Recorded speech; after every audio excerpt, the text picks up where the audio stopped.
ఈ దినమే మనది, రేపు మనది కాదు. రేపు అనే దానికి రూపము లేదు, నేడు దానికి అంతము. మనం ఏది చేయాలనుకున్నా ఇది ప్రభు మనకు ఇచ్చిన దినం కాబట్టి ఈ దినంలోనే. మరొక మాట చూపిస్తా చూడండి మీకు.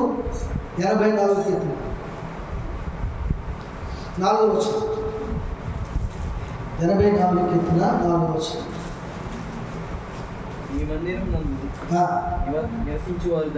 నీ మందిరం నందు నివసించువారు ధన్యులు, వారు నిత్యము స్తుతించుదురు. దేవునికి మహిమకరంగా. రెండో మాట కావాలి మనకు. వారు నిత్యము నిన్ను స్తుతించదు. ఇందాక మనం అనుకున్నాం కదా, నీ మందిరం మందు నివసించేవారు ధన్యులు. మనం ఎక్కడున్నాం?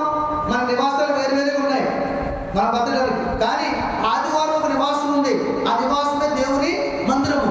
ఇప్పుడు దేవుని మందిరంలో నివసించామో లేదా మనం? వారి నిత్యం ఏం చేస్తారట? ఆనందంతోని దేవుని మందిరంలో ఆనందించేవారట. నిత్యం ఏం చేస్తారట? ఆయన స్తుతిస్తారట. నిత్యము వారు నిత్యము నిన్ను స్తుతించరు. వారెంటెవరు? దేవుడు ఏర్పాటు చేసుకున్న వారు, దేవుడు ఏర్పాటు చేసిన దినంలో నిబంధన చేసుకుని జీవించిన వారు, దేవుని కొరకు బ్రతికిన వారు. వారంటే వారు వీరులు, విశ్వాసులు, అభిషిక్తులు. ఆ జాబితాలోకి వెళ్ళాలి. వారంటే ఎవరు? ఇశ్రాయేలీయులు, దేవుని ప్రజలు, నీవు నేను మనమందరము. వారు క్రైస్తవులు, వారు విశ్వాసులు. వారంటే విశ్వాస వీరులు, దేవుని కొరకు జీవించేవారు. వారట నిత్యము దేవుని స్తుతిస్తారట. ఇక్కడ మీరు చెప్పండి, నిత్యము మేము దేవుని స్తుతిస్తాం అన్నవారు ఎవరైనా ఉంటే, నిత్యము దేవుని స్తుతిస్తాం అన్నవారు ఉంటే మీ చేతుల పైకి. దేవుని కళ్ళు చూస్తున్నాయి. నిత్యము దేవుని స్తుతిస్తారా మీరు? నిత్యము స్తుతించడం అంటే ఏంటి చెప్పండి. ఉదయాన్నే ఏదో చిన్న ప్రార్థన, ప్రభు బ్రతికించండి దేవుని స్తుతి. మధ్యాహ్నం వంట చేసుకోవడం కదా, నీ చేతులు పప్పు తీసుకు వందనాలు స్తోత్రం. వంట అయిపోయింది ప్రభు, వేడి అనంతరానికి ప్రాణం ఇచ్చాము స్తోత్రం. ప్రాణం సబ్బలేదు అనుకున్నాను బాబు, కానీ ఎక్కడో దాస్తుంది డబ్బాలో కనపడింది అని స్తోత్రం. అదే నిత్యం స్తుతించడం. నిత్యం స్తుతించడం అంటే ఆ దినంలో ఎక్కడ దేవుని విరోధం కార్యము చేయాలి. నీ నోటి మాటలో, నీ ఆలోచన ద్వారా, నీ పనిలో, నీ ప్రవర్తనలో, నీ జీవిత దినములో దేవుడు నీకు ఇచ్చినప్పుడు నిత్యమని స్తుతించడం అంటే ఎక్కడ తప్పిపోయినా, ఏ ఆలోచన తప్పిపోయినా, ఏ మాట తప్పిపోయినా ఆ రోజు స్తుతి పాడైపోయింది. అంతే కదా. ఒక ఆవిడంట బాగా విశ్వాసం, మంచి విశ్వాసం, చాలా దశభాగం బాగా ఇస్తుంది, టెన్షన్గా టైంకి వస్తుంది, క్రమంగా ఆనందం వస్తుంది. పాస్టర్ గారు వెళ్తే 3 గుడ్లు 4 గుడ్లు వేసి పెడుతుంది. ఏమండి మంచి విశ్వాసం. అయితే ఒక రోజు పొల దగ్గరికి వచ్చిందంట. ఆవిడ కంటే ముందు ఆ పక్కన ఆవిడ ఎవరు? క్రైస్తవ విశ్వాసకర్త అంజీరాలు. ఆవిడ నీరుకు వచ్చింది. ఆవిడేమో నీళ్ళ మీద ముందెచ్చేసింది. ఎవరు? అంజీరాలు ముందెచ్చింది లైన్లో వచ్చి. ఈవిడ వెళ్ళి బింది తీసి బిందె తీసింది. ఎవరు? క్రైస్తవులు. అది అన్యాయమా కదా? మాట్లాడారు. మీరు అలాంటి బ్యాచ్ అయితే కదా మాట్లాడలేదు. అన్యాయం కదా. మరి అన్యాయం అయినప్పుడు మరి ఆవిడ అడుగుతారు కదా, నీకు కళ్ళు కనపట్టలేదంటే, నీ కళ్ళు పోయా లేదా నేను చేయట్లా, నీకు పక్కన చేయట్లా, నాకు ఎందుకు కనపట్టలేదు, నేను కనపట్టలేదు, నీకు ముందు వచ్చిన కనపట్టలేదా అంటదందా? అంటదందా? ఇలాగ అంటుందంట. ఈ లోపల పాస్టర్ గారు అంటున్నారు, దూరం చూసిందంట. ఇప్పుడు తిట్టేసి ఆవిడ సమాధానం చెప్పేసి ఏమంటుందంట, నీ బింది పక్కన ఎడతాను స్తోత్రమే. పాస్టర్ గారు స్తోత్రం స్తోత్రం స్తోత్రం స్తోత్రం స్తోత్రం అంటుందంట. ఎవరు? విశ్వాసి. ఎందుకు పాస్టర్ గారు అన్నారని స్తోత్రం స్తోత్రం స్తోత్రం స్తోత్రం ఇంకా రేజ్ అయిపోతుందంట. ఈ అవిరాలు ఏమంటుందంట, అవి బూతులు తిరిగి నీ మొగుడి స్తోత్రమే, నీ కొడుకు స్తోత్రమే, మీ అక్కకి స్తోత్రమే, మీ అన్నకి స్తోత్రమే, నీకు స్తోత్రమే, నీ ముఖానికి స్తోత్రమే, నీ మెడకి స్తోత్రమే అంటే స్తోత్రం చేయగలుగుతాను మెడకి. బాగుంది కదా వినడానికి. అంటే ఎంత నిచ్చుకుంటుందో తెలుసా? వినడానికి పోవడానికి చాలా బాగుంది. ఇక్కడ ఉన్న వాళ్ళలో చెప్తున్నాను నేను, మొదటి నుంచి గుర్తులు కొంతమందిలో ఉన్నాయి. అవి విడిచిపెట్టుకో, క్రమంగా పట్టుకోండి. ఇప్పటికైనా సరే న్యాయంగా పెట్టండి. నన్నే అంటారు మన పాస్టర్ గారు, పాస్టర్ గారు నన్నే అంటారు, మన శారద గారు నన్నే అంటారు. మన ఈ లోపం ఎవరైతే ఉందో, గడికో కేసు వేసే లోపం ఎవరైతే ఉందో వారితో దేవుడు అంటున్నాడు. ఈ మాట నేను అంటలేదు, మీరు తరగక నడిపించారంటూ నాకు వచ్చే ఆదివారం నేను పరలోకమే నా అంతఃపురం చేరాలనే నా తాపత్రయం బేగ పక్కన అంటారు తరగడానికి దేవుడు కనుక దేవుడి స్థితిలో మనం ఎలా ఉండాలి? నిత్యము స్తుతించగలరా? స్తోత్రం స్తోత్రం స్తోత్రం అంటాను. లోపల పక్కన పిల్లడు వచ్చి ఒక్కటి అన్నింటినీ పట్టుకెళ్ళిపోతారు. స్తోత్రం అయిపోతుంది స్తోత్రం స్తోత్రం స్తోత్రం అంతా బయట ఏదో పని చేసుకుంటారు. లోపల మోడవ స్తోత్రం పప్పు మాడిపోతాం. పప్పు మాడిపోతుంది. స్తోత్రం అయిపోయింది లేదా అంటే అలా స్తుతించలేము. మనం ఒక విధంగా స్తుతించలేము. ఒక నిర్ణయం తీసుకుంది, ఈ దినమంతా కూడా దేవునికి ఎక్కడ కూడా అవమానకరంగా జీవించుకుంటాం. అందుకని ఉండలేమా? ఈరోజు ఉపవాసం ఏమి తినడం ఉండాలి. దాని ఉపవాసం అంటారా? ఇక్కడ మాట దాని ఉపవాసం అంటారా? కటిక ఉపవాసం. కటికి కటిక ఉపవాసం ఉండదమ్మా. ఇప్పుడు చెప్తారు ఉపవాసం అర్థం అయిపోతుంది. 3 రోజులు కటిక ఉపవాసం, నీళ్లు తాగలేదు, ఏం ముట్టుకోలేదు. నైట్ మాత్రం శుభ్రంగా, రేపు పొద్దున్న 6 రోజులు భోజనం చేయమని బలమించే జీడిపప్పు, కిస్మిస్, బాదం పప్పు అన్నీ కూడా వేసుకుని రాత్రి అంతా పుణ్య కొట్టేస్తున్నారు. తగలు మాత్రం కట్టుకోవచ్చు. దేవుడు చెప్పుకుంటారు కొంతమంది, వాళ్ళ భక్తిని కనబరుచుకుంటారు. నిజంగా అక్కడ ఉంటారంటా. ఒక రాత్రి అంతా తిన్నా కానీ ఉపవాసం ఉంటాను నేను తీసుకుంటుంటారంట. ఇప్పుడు నేను ఉన్నానంటే చెప్పకూడదు, అది దేవుడి సింగిలో. గుడ్ ఫ్రైడే రోజు ముందు రోజు లక్షవారం నైట్ నుంచి మళ్ళీ పునరుత్థానం వరకు కూడా ఉపవాసం ఉండాలని నిర్ణయించున్నాడు. ఆ నిర్ణయ ప్రకారం ఉండిపోతుంది. అలాగే మీరు కూడా ఉంటారా? అది మన మనసు నిర్ణయమా కదా? అదే అంటేనేమో ఈ దినము దేవుడు ఏర్పాటు చేస్తాడు. నాకు ఈ దినము చూడలేదు అనేక మంది ఉన్నారు. క్రైస్తవులైన వారు చనిపోయారు, పరిశుద్ధులు చనిపోయారు. కానీ ఈ దినాన్ని నా బిడ్డలు నేను కలుసుకుంటానంటే ఆయన కృప. నా భర్త కష్టార్జితం అనిపిస్తుంది, ఆయన కృప. నా చేతులు కష్టార్జితం, ఆయన కృప. ఈ దినము నేను ఆయన విరోధంగా జీవించను. నా నోటి మాట ఎక్కడ దాటిపోను. నాకు నష్టం కలిగించినా సరే ఈ మాట తప్పను. అది నిత్యము స్తుతించమంటే.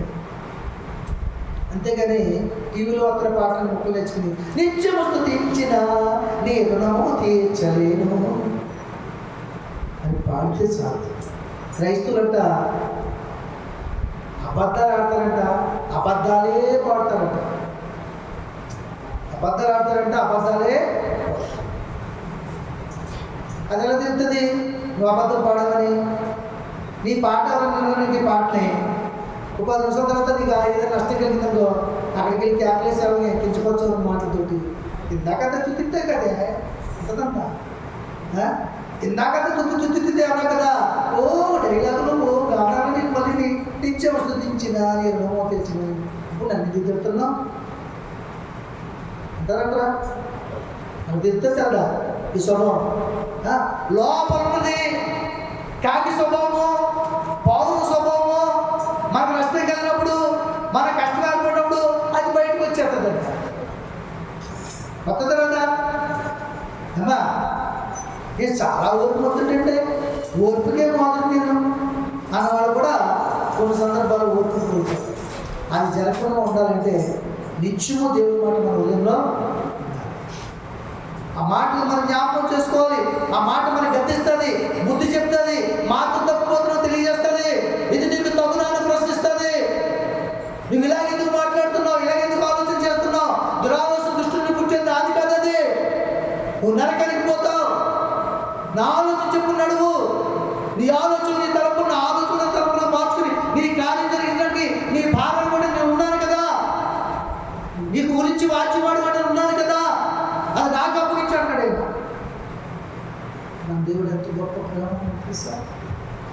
అందరూ ఈ లోకంలో సుఖాన్ని అనుభవిస్తారు, సంతోషాన్ని అనుభవిస్తారు, ఆనందాన్ని అనుభవిస్తారు.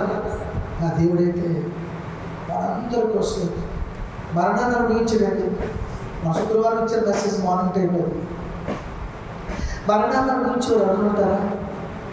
మరణించినా బాగుంటుకుంటారు, అనుభవించలే కష్టాన్ని, ఆ రోగభారాలు మనకు చచ్చిపోతే బాగుంది. ఎందుకు ఈ ప్రాణం ఇంకా ఉంచాడు? నాకు నా పిల్లలు బాధపడుతున్నారు, నా బంధువులు బాధపడుతున్నారు, అప్పులు అయిపోతున్నాయి, పిల్లలు కష్టాలు చేస్తాం, డాక్టర్ పోతున్నారు, చచ్చిపోవాలని తీసుకెళ్ళిపోయా అంటారే తప్ప ఆ మరణాన్ని అనుభవిస్తారా? ఎంతైనా భరిస్తాం దీన్ని.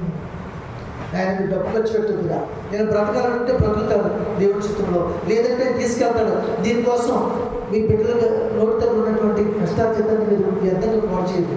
నిజంగా నేను బ్రతకాలనుకుంటే ఈ డాక్టర్ బ్రతికించదు, ఈ వైద్యం బ్రతికించదు, నేను నమ్మిన దేవుడే బ్రతికిస్తాడా? దీన్ని అనుభవిస్తాను, ఈ రోగాన్ని, ఈ రోగ బాధను అనుభవిస్తాను, ఈ బాధను అనుభవిస్తాను, దీన్ని భరిస్తాను, దీన్ని జయిస్తాను. I don't care. నేను లెక్కించేయండి. నేను దీన్ని అనుభవిస్తాను వాళ్ళు ఉన్నారా? రే నేను ఎంత బాధ అనిపిస్తుంటే మీకు ఎలా చూడాలనుంది. అసలు మీరు కొడుకు లేనరా, మీరు అసలు మీరు కూతురు లేనరా, మీరు మిమ్మల్ని ఎలా పెంచారా? దెప్పులు మీరు దెప్పులు. నా బాధ ఎలా చూడకుంది వెళ్తారా మీకు? ఈ బాధ నీ కొడుకు తెచ్చారా, నీ కూతురు తెచ్చారా? నీ నోటి బాధే బాధ అయిపోయారా? బాధ అయిపోయింది. నీ ప్రవర్తన నీకు బాధ అయిపోయింది. మరణకరమైన రోగాన్ని తీసుకొచ్చింది, భరించలేని రోగం తీసుకొచ్చింది. నీ ప్రవర్తన, నీ ఆలోచన ఎవరు తప్పుదమది? నీ తప్పుదమే. నిజంగా నువ్వు భరించాలి. అయినా సరే వేసి మాకు తెలుసా, ఈ రోగ భారాలన్నింటినీ కూడా నేను భరిస్తాను. ఇదిగో నేను పొందిన దెబ్బల చేత కదా మీకు విశ్రాంతి కలుగుతుంది, స్వస్థత కలుగుతుంది. ఎక్కడ పెడుతున్నారు ఈ వాక్యాన్ని? మరణాన్ని అనిపించండి. అయినా ఎవరైనా అనిపిస్తారా మరణాన్ని?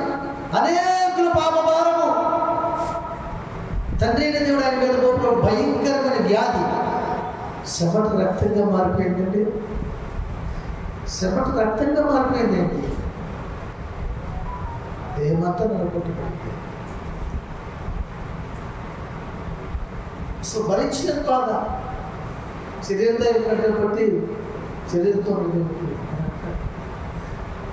దేవా లామా లామా సబక్తాని, దేవా నా చేతులు విడిచావయ్యా. ఒకసారి నువ్వు విడిచిపెట్టకపోతే నాకెంత భారము, ఎంత బాధ ఈ శరీరానికి రాదయ్యా అనే బాధ చెప్తున్నాను. ఆయన అంటాడు, నా కృప నీకు చాలు, భరించడానికి కదా పంపించాను. మానవులందరూ పాప భారం మీద పోతానని చెప్పాను కదా, అయినా ఇష్టం అన్నారు కదా నువ్వు. అది మామూలు భారంగా చాలా బాగుంటుందని చెప్పాను కదా, అయినా సరే నేను భరిస్తాను. నేను నా బిడ్డను ప్రేమిస్తున్నాను, నీ కొరకు నీ కుమారుడిగా వెళ్తాను, నీ బాధ్యతను తీసుకుంటాను, నా బాధ్యతను నెరవేరుస్తాను, నా రక్తము కాలుతో ప్రార్థన చేస్తాను, ప్రాణం పూర్తిగా అర్పణ చేస్తాను, ఆఖరి రక్తపు వారి వరకు అర్పణ చేస్తాను. గాయపడిన గొర్రెనై మేలుకున్న వేళ బాధ తీసి ఓదార్చి కాపాడినావు. నా పాప భారాన్ని తన భుజాన మోసాడు, నా కొరకు సిలువలో బలి అయినాడు. నీ రుణము ఎలా తీర్చను,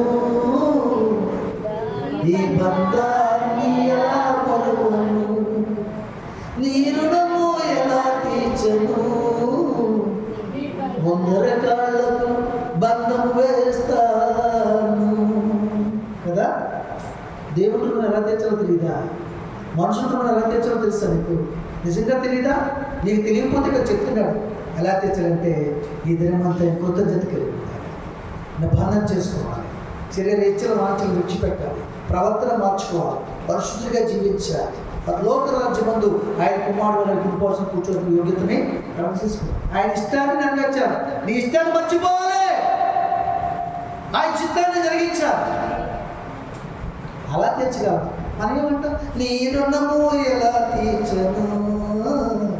మళ్ళీ అక్కడ ఖాళీ చూస్తున్నాను. నీ బంధాన్ని ఎలా మరువను, అన్ని ఆశలు మనకు కలకాలం నిలవాలని, నా ప్రభుతో జీవించాలని. మళ్ళీ ఇంకోటి సుపీరియర్.